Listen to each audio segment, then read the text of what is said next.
తీసుకొచ్చి అక్కడ టాలెంట్ ఉండి చదువుకున్న పిల్లలకి ఉద్యోగాలు ఇప్పించే కార్యక్రమము ప్రతి నెల జరుగుతుంది ఈ ప్రభుత్వం వచ్చిన తర్వాత. ఉదాహరణ ఆలగడ్డనే ఇప్పటికీ ఒక 4 జాబ్ మేళాలు జరిగింటే దాదాపుగా 200 మందికి ఉద్యోగాలు ఇప్పించినాం. ఆలగడ్డలో ఎప్పుడు లేని మొదటి పరిశ్రమ సోలార్ ప్లాంట్ పెట్టించడం జరిగింది. దాదాపుగా 300 నుంచి 400 మందికి ఉద్యోగాలు ఇప్పించే పరిశ్రమ ఆలగడ్డకు వచ్చింది. ఇవన్నీ ఏవి వైసీపీ నాయకులకి కనిపించవు. ఎంతసేపు ఉన్న మైకులు ముందున్నాయా, వాళ్ళని తిట్టడమా? మీరు అధికారంలో ఉన్నప్పుడు అదే చేస్తున్నారు, ప్రతిపక్షం ఉన్నప్పుడు అదే చేస్తున్నారు.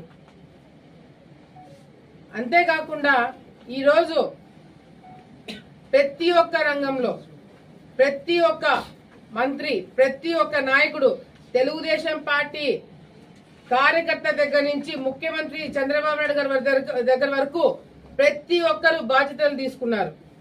మేమిచ్చిన మాట నిలబెట్టుకోవాలా, గతంలో ప్రజలు ఇబ్బంది పడ్డారు, ఈసారి మాకు గుర్తింపు రాకపోయినా పర్వాలేదు, మేము ప్రజలకు ఇచ్చిన మాట నిలబెట్టుకోవాలని చెప్పి చాలా మంది త్యాగం చేసినారు. అవన్నీ కూడా రేపు పొద్దున ఏదో చెప్తున్నారు, ప్రజా తిరుగుబాటు వస్తుందంట తెలుగుదేశం పార్టీకి.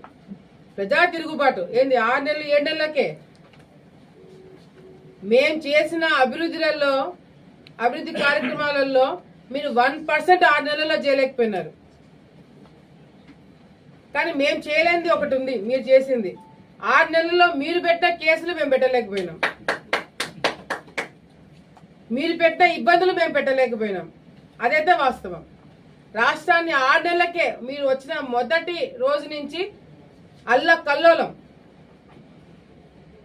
ప్రజావేదిక కూల్చేయడం దగ్గర నుంచి, కేసులు పెట్టే దగ్గర నుంచి మీ పతనం ఎప్పుడు మొదలైందంటే ఎప్పుడైతే మీరు లిమిట్ క్రాస్ చేసి చంద్రబాబు నాయుడు గారి మీద అరెస్ట్ చేశారో అప్పుడు మీ పతనం మొదలైంది.